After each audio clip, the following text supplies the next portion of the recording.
Today's daf is daf Pei Gimel, and we're coming to the end of Perek Meruba. And we were learning about that all the different takanas that Yeshua set up, that Ezra set up, and then what they decided in Yerushalayim that they should keep. What's interesting is that if you look at the Marshal, he wrote the Yam Shel Shlomo on different Masechtas. One of them is Bava Kama. He has a whole thing about a Siyam Masechta right at the end of the seventh Perek, and he explains it beautifully. And the Yam Shel Shlomo explained beautifully why, when you make a Siyam, you mention all Rav Papa's children. He had 10 children, and why you mention Chanina Bab Papa, Ada Bab Papa, all the different names. We already had a few. We had quite a few of them yesterday, and he explains how Papa is Pe'el Peh. By Moshe Rabbeinu describes that how he spoke to Hashem was Pe'el Peh. So when we learn Torah, it's like Pe'el Peh. We are talking to Hashem. Hashem is learning with us, and the 10 children are like Aseres Hadibris, because Hashem spoke to the Eden. And a beautiful pshat he has there, and he goes through each one of the sons, and it turns out to be, it's not the Mashal pshat. He's quoting the Ramah. Ramah wrote this in the children, the Mashal quotes it, but he puts it at the end of the seventh Perek. So even though we spoke a little bit about a Sudas mitzvah and so on, and what's considered a Sudas mitzvah we had a few days ago, it sounds like Yam Shel Shlomo is saying that this is like half a Masechta. You can argue this completes the one Masechta, and now we're starting another one. Because till now, in Meruba and Tum Meruba, we're talking about animal damage and your possessions cause damage, and from the 8th Perek and onwards, is talking about damaging a person or stealing a chayvul. So maybe it's like 2 Masechtas. There is an argument how many Masechtas are in Shas. But the word God is Gematria 60. So there are those who say that's 60 Masechtas, there's those who say that's 61, there are those who say that's 63. And the question is whether Bava Kama, Bava Metzia, Bava Basra are considered 1 Masechta or 3 Masechtas. Maybe even Bava Kama itself can be divided into 2, the way the Yam Shel Shlomo puts all the dinner about a siyum right in the end of the 7th Perek. Anyway, so we're up to the very bottom of the page, pay Beis on the bottom, and we talked about you're not allowed to raise any pigs anywhere in the world because of the incident that happened that led to the Churban by Yishay, destruction of the second Beis Hamikdash. And then they made a takana that you shouldn't have Chachma Yevanis. You shouldn't Chachma Yevanis. I'm going to ask a question. The Chachma Yevanis mi asira, because this person there who spoke the Greek language was able to relate to them what the strength of the Jews were, of this carbon that they brought. The Chachma Yevanis mi asira is Greek wisdom forbidden, but Tanya be learned. And when we say wisdom, we're talking about the language as well. Being able to read Greek, understand, is Greek a bad thing? But Tanya be learned. On my Rebbe said, Loshen Sursi Lama. Why in the world are you speaking a corrupt Aramaic? Loshen HaKodesh, Loshen Yavanis. If you want to speak in Hebrew, in Israel, you should speak either Hebrew, Loshen Kodesh, or speak at least Greek, because of Greek influence. I'm surprised that the Gemara is using this as a question when we have in the Gemara Megillah that that if you write in the language of Greek, we had that Shingamil said that it's all right. It's the Mishnah. Why are we bringing this to prove that Greek is all right? But the bottom line Taisa says is, if you glean from the end of Taisa, if you ever learn Talmud Yerushalmi, even though we learn Talmud Bavli, we can understand the Aramaic here. If you learn Talmud Yerushalmi, it's very difficult to understand the Aramaic, because their Aramaic was the corrupt version of Aramaic, which is quite interesting. That in Eretz Yisrael, the Gemara, first of all, should be Aramaic, and that's what maybe Rebbe was lamenting. Why are you guys talking in a corrupt Aramaic? Talking Lashon Kodesh. Talmud Yerushalmi should have been written in Lashon Kodesh. It's written in Eretz Yisrael. And yet they dafkas did it in Aramaic, and in a very difficult Aramaic. They cut off letters, it's like a real dialect, a street dialect. And then he continues. Bavel is Lashon Arami Lama. And in Bavel, why speak Lashon Arami again, which is like the poor person's or the ignorant person's language? Lashon HaKodesh, speak Lashon HaKodesh. Lashon Parsi, which is a better version of the language. Gemara answers. So what does he feel there? That Yevani is all right. Answers the Gemara. Lashon Yevani l'chud and Chachma Yevani l'chud. The Greek language is all right.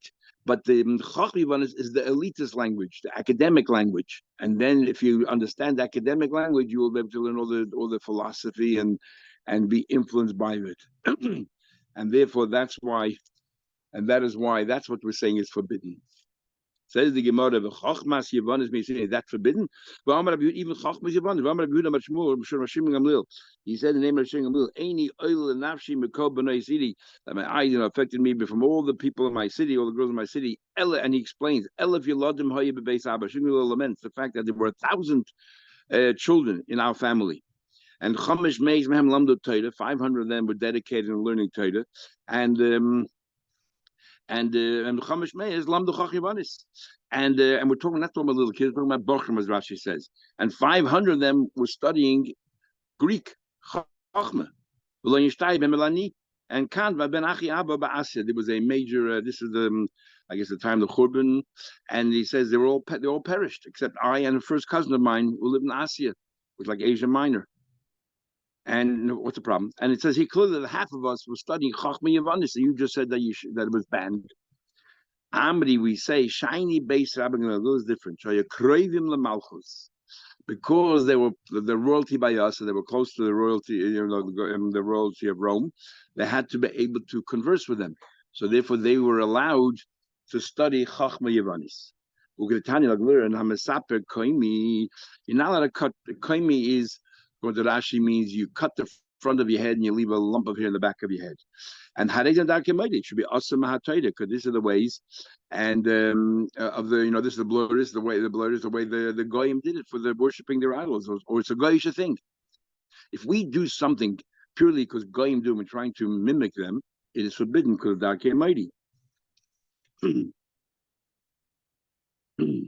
And yet, Avtum was Baruven, and we're learning about a story here in Megillah. How they allowed him malchus, and the whole story in the Gemara, how we say the Eden, because they didn't realize he was a Yid, because he dressed like them, and he's always there as an advocate for Bnei Yisrael. So we see that Karl Malchus be allowed.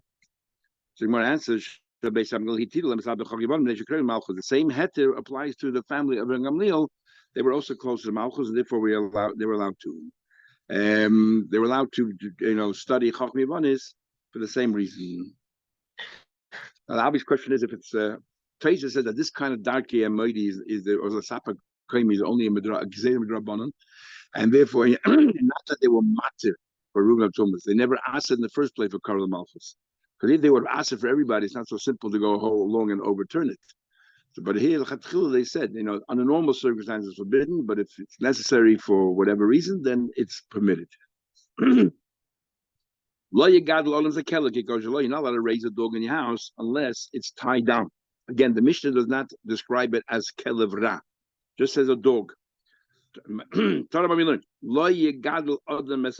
person should not raise a dog. It has to be tied down, chained. But you're permitted to raise a dog in a city a city that's on the border, and you feel that you need protection, you want to feel safe, you're permitted. So we're talking about a dog that can cause damage.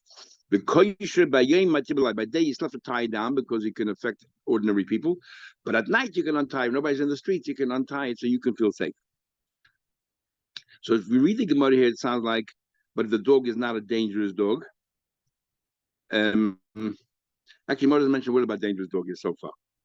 If somebody raises dogs in the house, is no different than raising a chazir, which we just said before you're not allowed to. What are you adding by comparing it to a chazir?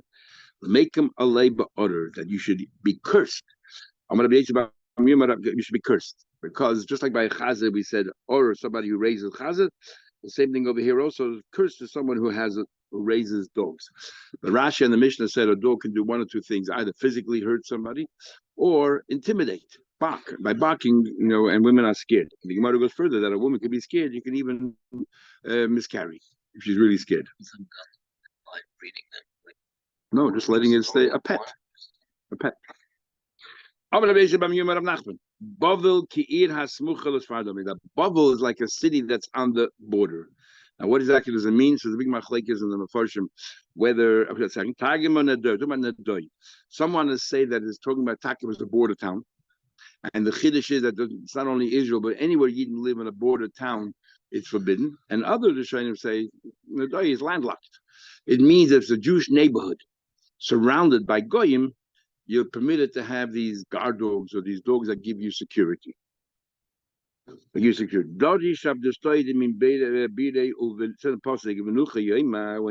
Baloischa Shuva Hashem Ribois Alva Yisrael. It says Ribois, which is twice. A Ribois is 10,000. So it says Ribois in plural. That's 20,000. And Elef is 1,000, so it's 2,000. It's 22,000. The Lamdach She'ein Shechina Sheila Yisrael Pachas Mishnei Alofim Mishnei Ribois. You need 22,000 people. And the Maral Prague says that 22,000 is 22 letters in alphabets. There were 22,000 Levim in total. Levim, their job was so their job was to teach Torah, disseminate Torah, and the Torah was 22 letters. And why 22,000? Because Aleph, the first letter in Aleph is Aleph. Aleph is Aleph, 1,000. So 22 letters, 22,000. Even though we learned the Shechina Shreya when you have 10 people, 5 people, and all that, there are different levels of Shechina that manifests itself. Now the Gemara says, what happened was, so the 22,000 people they showed, there was a pregnant woman there, and that pregnant woman could count it as 2, she and this baby. The Novak Bokelev, a dog barked at her, and she got frightened. He pila, and then she miscarried. And now suddenly we're -1, and the Shechina means so. Now, this caused Hashem to leave Eden. So you have to learn Pshat here that the Shechina was already there. Testalig means the Shechina was there and now it left. It doesn't say that the Shechina won't come if you don't have the other person. It just says that the Shechina left, which means the Shechina was already there. Why was the Shechina there? There's must be a big chiddush that the Shechina, we count even a pregnant woman as the Uber as one of the numbers. And now that she lost that Uber, she lost that baby, now we lost one, Hashem left. That's what it would seem from the Pashut Shandi Gemara here, which is a big chiddush, that we should count even an Uber as an entity. He says a woman, the other went to bake, but who bakes in the house. Nova Bakalba, a dog barked at her. Amar Lamari, the master rabbi said, "Lo tistif a minute. Don't worry about my dog. Shekuli nive. I took away his teeth. It's a harmless bak." Amrulay, she said, "Shekili tevos, so take your favor v'shad yachiza and toss it on the thorns." Kvar nod vlad. Sorry, I just lost my baby. I just miscarried.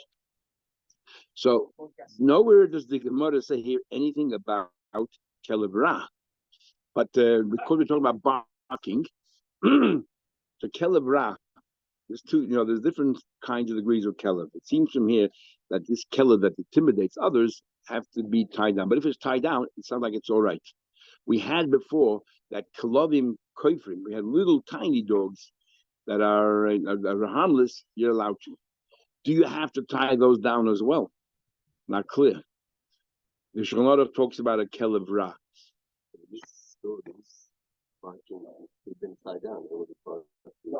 Oh, but if she would have, we're assuming if she would have seen him in a leash, or a shal shalois is maybe like a leash. So Mashal concludes, Kol hayore mahashem. Anybody who's a yoreh shemayim should not have any dogs at all. But we also had the Taisus yesterday that says, 2 days ago, it says that Chayva should bury his children. So we had, Taisus says that if you're too preoccupied with your pets, you don't take care of your family, which is a pretty interesting thing. Anyway, but at least if you have a dog, it should be a small little one that is cute and harmless and nobody is frightened from it. Okay.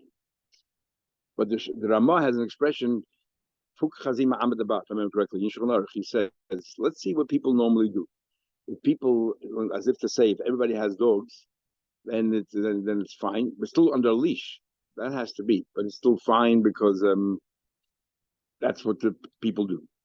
Okay. Ain't person usually yoinim, you shouldn't spread out your nets for these doves up to 4 kilometers. In the Kolava, you might trap private people's doves. But you me, as they fly 4 kilometers. But now we learn machikin as a shave when if I want to set up like a chicken coop, I should set it up 50 amos away from the city, and then there's no problem because he won't be eating food from other people. Won't be flying into other people's gardens and everywhere. I'm going to buy a meishet shaykit tuva. They fly very far. But kisayu b'chamishim amma malyu. But when it comes to eating, they will not eat more than 50 amos away from where they reside. So the Gemara, let me ask you a question. Only fly. You tell me you have to be a distant 4 kilometers from the city. Only 4 mil from the city. They fly much more than that. But time we learned Yishuv after the Meya mil, we learned that that they fly. That in the Yishuv you have to be far away because even 100 mil because they can fly that far. That in a Yishuv you shouldn't even within 100 mil you shouldn't put nets in the middle of a dwelling place. We're talking about over there is when there are vines because they hang around vineyards, so they're going to jump from one vineyard to the next. They only go this is the 4 kilometers, but if you have a lot of kramim, they can fly much greater distances because they're going to jump from one kedem to the next kedem to the next kedem. So then you have to keep your nets much further away. Talking about not the kramim, the same idea, but there was a bunch of these chicken coops, these dovecotes, so they're all over the place. If you're telling me Rabba that there were dovecotes all along the way, so then that itself is a problem. Each one has their own, and you'll be taking from them. You'll be if there's every so often there's another dovecote. So if you can put a net there, you're going to take somebody else's doves. Ibai say they're guys, so it doesn't really matter. Ibai say but the hefke belongs to nobody, or Ibai say but the day. He owns all those dovecotes around. So therefore, if he puts a net here, who cares if he traps his own doves? Hadna lach meruba. And as we said before, according to Mashal, it seems that this is the end of the Masechta Bava Kama. That's what it seems. Otherwise, why would he put, or maybe not, or maybe only because we talk about a Suzah Mitzvah, he puts that in. Sorry? The Mashal? Yeah, he continues. He continues. Okay, now starts our chayvah, which is all about if you harm another person, what you have to pay. So we already learned before that there are five payments that you have to make. And nezek, as we'll see in the Mishnah here. Because damage to your friend, you wound your friend. All of your 5 different payments. Nezek, and the Mishnah will explain each one how it works. Nezek for the damage you did, tsar, the pain you caused, ripu, the medical bills, shev is the unemployment because now he's not capable of working, and ubaish is the shame. Shame you're only chayiv if it was done intentionally. If it was not done intentionally, then for the humiliation you don't have to pay. So how do we assess all of these damages? Nezek. Kate, for example, simes eina, you blinded the person. Katas yoda, you chopped off the person's hand. Shibris lago, you broke his leg. How do we assess the value of a hand, of a foot? We imagine this person would be sold. The only way to assess the value of a person is what people will pay for it. The only people that were sold in the market were slaves. You put the slave in the marketplace, and then shamin kama hoya yafer v'kama hu yafer. We learned before in our kindness that when an animal damages a row of the teruah, we don't just look at that row in isolation and say, well, how much damage was it? You take a larger section of the field, and then you say, what's that field worth minus this particular row and including this row? And we're doing that to make it a little bit easier on the masik. We don't want to bankrupt the masik. So the same thing over here. We want to make it easy. It's not the pshat is we say, okay, how much money will you take to cut your hand off? Most people will not take any money in the world to do that. However, what we do is we take a slave. How much would you pay for a slave that has a right hand? And how much would you pay for a slave minus the right hand? And that's how we work out the value of the hand. Big machlek is Rashi and the Russia as a slave. What do we mean by as a slave? Rashi says it clearly. We say an evet ivri. How much would you pay for an evet ivri? And that's minus the hand with the hand. The Russia says no. An evet ivri is only sold for 6 years. We're talking about an evet kanani. An evet kanani because once you take a hand off, you'll never get it back. So we need to assess the value of Never Kanani minus Hanko there. A slave is forever. So there's more value by Never Kanani because you're only paying for 6 years and you don't pay as much. Says more further, Saad, how do you assess the pain? Let's say Kol Bishpur, you hit him with a hot piece of metal, you bang the nail, feel like the corner, even in a place where he didn't cause damage. You hit him on his nail, on the nail of his hand. But it hurt. There's no wound involved, but it's tsar. Even tsar in isolation. How much will a person take for that pain? Again, so we're talking about here, in a case, as I'm showing later on, explain, you have to have pain. The government said you're going to have this kind of pain. How much extra would you pay to alleviate that, to minimize that pain, to reduce that pain? And that's how you assess the value of the pain. In other words, if you can have the pain, let's say your value is $100 and this is the pain you're going to have. How much are you willing to be moichel of that $100 to have less pain? You're willing to take off $10 to minimize my pain. Okay, so then that's the value of the pain, $10. Medical bills, you have to heal them. All of it's machim, you have little boils as a result of that. Anything results as a result of the wound, not because of the wound, the potty. Said healed, but then it fell back again, relapsed. Every time it relapses, if it's the same thing, you have to heal it. But once you heal completely, and you happen afterwards, it's a new thing, a new event. Sheva's unemployment. Now, unemployment is here. You already paid him when you take minus a hand. The hand can do work. So when you paid him for the nezek, you already assessed how do you value the hand because you can't perform all these kinds of work because he's missing a hand, missing a leg. So you already took that into consideration. But at least you can be a security guard. You don't have to move around. You stand in one place. Now, because of at the moment, he can't be a security guard. So how much? What's the value of security guard and you're paying for that? Yeah, he's watching not so like I already paid out of that. So you look at that. The Shreya do say, we'll see later, what happens if this guy had a speech? Sorry? Exactly, yeah. And he doesn't have to move about, so he was capable of doing that. Others say if he had a specific skill, and now you took that away from him. So when you go in an Eved, you don't have a specific skill. You're using your foot, your hand. If you have a specific skill, then you don't pay as a Shrei Mikashin, you pay the loss of that specific skill. And Boishid, when it comes to shame, depends who did it and who the person was in. Even though it's a person on the receiving end, then the damage is far worse than if it's just an ordinary person. If the person who did it is let's say a chashva person that causes you humiliation, it's far more hurtful than some schlock in the street. What? To that, if he has a skill, so work. So you work, yeah. How you work that out, we'll see later. So, yeah, it's difficult to work that out because it could be a fortune.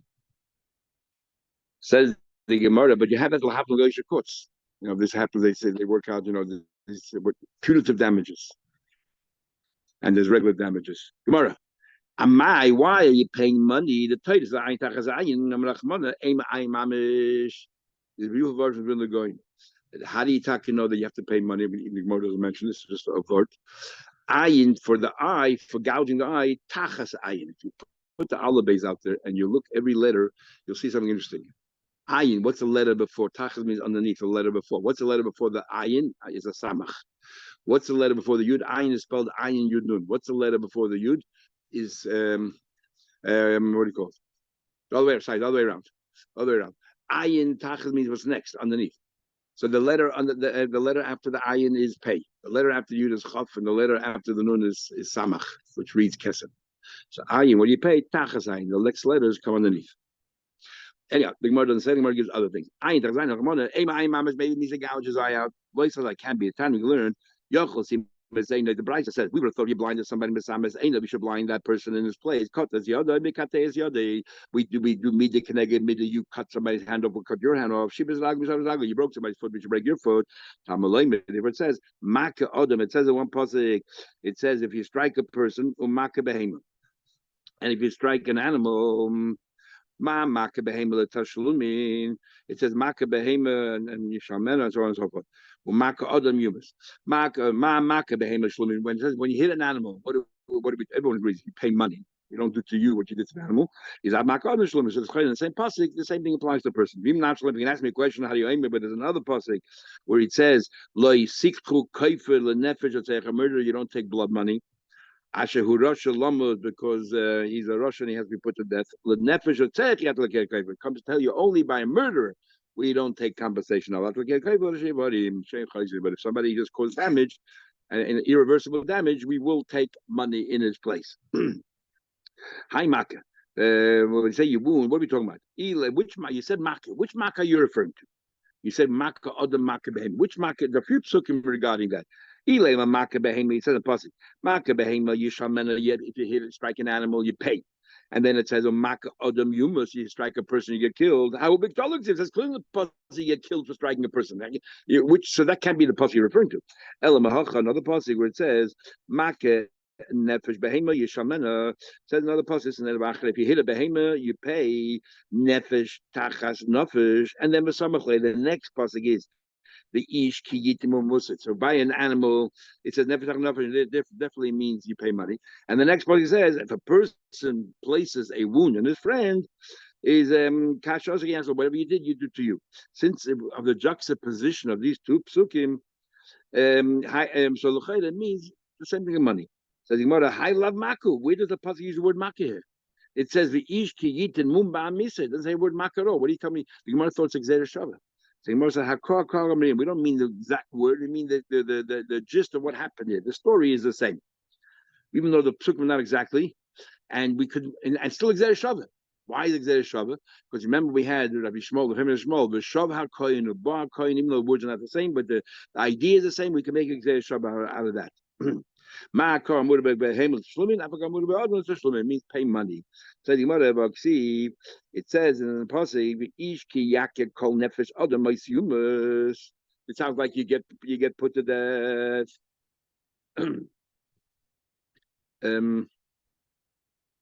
So it doesn't mean put to death. It means you. Because we're talking about you wound somebody, because it said right afterwards ayin tachas ayin. What it means is you kill that aver. You cut somebody's hand off. You blinded them. We'll do the same with you. Kill your eyesight. We will break your hand. Cut your hand off.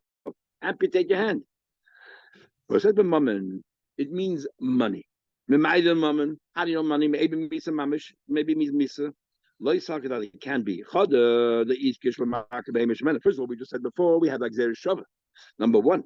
And number two, the next part says, Kasha Yitin Mumba Adam Kenya Nasabai. That and it means money. It means what? Mammon. It means money. It means money, I just said before. You say, if you have any questions, I have this other possibility.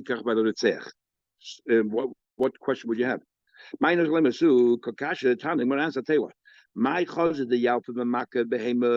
are you learning from a makkah behema? That means money. Let's learn from striking a person where you get killed. And over here also, it means that you'll do the exact same thing to you, what you did to other them. Amri, Simara says, because Donin, I don't understand the question. Donin is Zikim and Zikim, and Don Zikim and Misa. And that's L'chayda we should learn from Behema rather than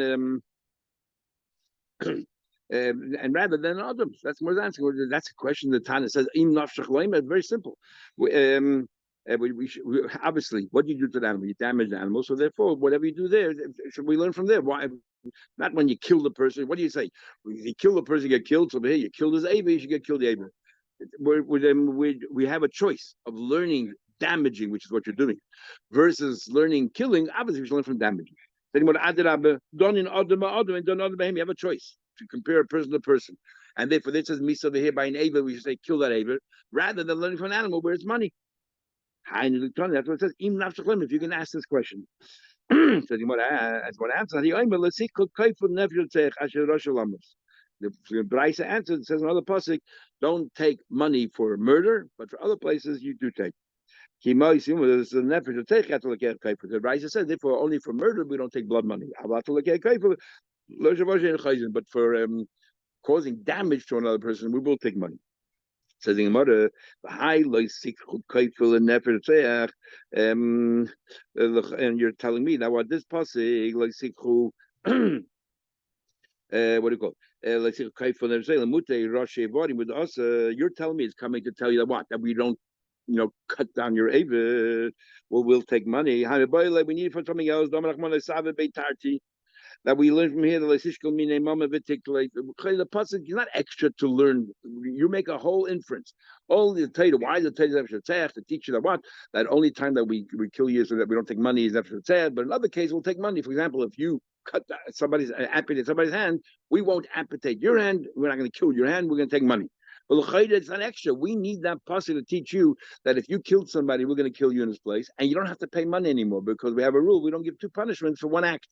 So we need the pasuk to tell you that since never to say you're going to get killed, don't pay money because we don't do two punishments. The Gemara said, We don't give you two punishments. We won't take your money and kill you. We'll do one punishment. As the mother for that, that's called kamla midrabane. We already learned it before from another passage. You will punish for your rishas, for your terrible crime in singular form. Risha achas at the mechayiv. We're going to punish you once. The other mechayiv says we're not going to punish you with two different punishments. So we still need the Gamma Nachmana. The Taylor says no, we still need the pasuk. You would think, okay, I can pay you money and I'll get away scot free. I don't have to get killed. You're right. I can only get one punishment because it says you can get punished one. But what's the one punishment? Should I get killed and then the family has no benefit from it, or should I pay money to the family? So we need it for that. If that's the only purpose of the Torah, the Torah should say, the Torah should say, don't take any money because this person committed a crime, but he deserves to die. What do you have to add the words to the person who committed a crime of murder? I teach you an extra halacha. From these two words, the nefesh, but only in the case of murder, we won't take any money about it. But we'll take money. If you kill somebody's limb, we're not going to kill your limb. Instead, we're going to take money from you. Says the Gemara, now that the Brisa, we have another pasuk that tells you you don't take blood money when it comes to somebody killing, but we will take money if you wounded somebody. So why do we start out saying that what's that for? Amri says, you know why? If it would be from here, Hava Amina, I would have thought, maybe we have a choice. Maybe the person who got hurt, the victim, can tell the guy how to pay. Or maybe the guy who committed the crime has a choice of what to pay. That either he loses his arm, or he pays money. There's no choices. The only form of payment is money. The only form of payment is money. But again, the Gzeish alone isn't good enough because we should learn from Adam. That there it says Moisumas, so here because we'd rather compare people to people than people. So once we have the other parts of Nefesh Yotzech, tells you that there's money involved there, and it's not really death. But we would have thought you have a choice. Then we go back to Makkah to tell you that nope, that's only money and nothing else. What do you mean? That's true, yeah, but you have that some, even though it sounds like the main thrust is on Nefesh Yotzech, and Makkah just comes to like filter any exceptions and so on. Okay, something about it further. Tanya will another, but I said, ayin takazayin, mammon means money. After mammon money, and the ayin mammon maybe means gouge his eye. Amred harish. Well, I'll tell you, harish hoyse einish is a gedola. The reason is simple. What happened? The eyes are not the same. This guy has a big eye, but einish shozek tan has a small eye. Hey, chani koy by ayin takazayin.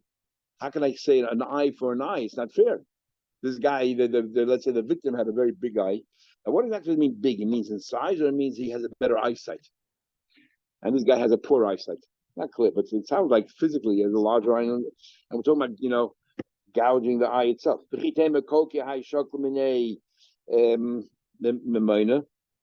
In that case, no, when it's fair, we're more or less both average. Okay, you'll gouge the eye out in return. But if it's not fair, we'll make you pay money. Maybe that's a shot. In the case where it's unfair, we'll tell the perpetrator, okay, pay money. Can't be. The Torah says, it should be one uniform law for everybody. We don't start picking and choosing different people. It doesn't work that way. You have to have one uniform law for everybody. Amri Simon says, my kusha, what would you think in the first place? So what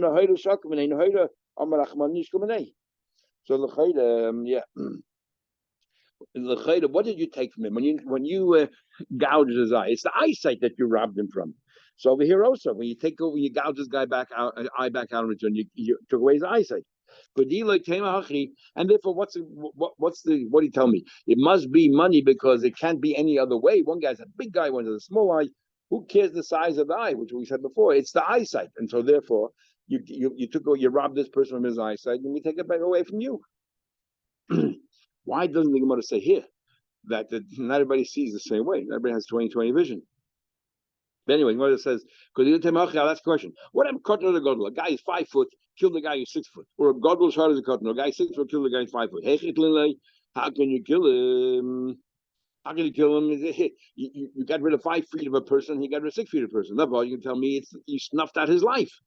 Who cares the size, the physical size? It's what you did. You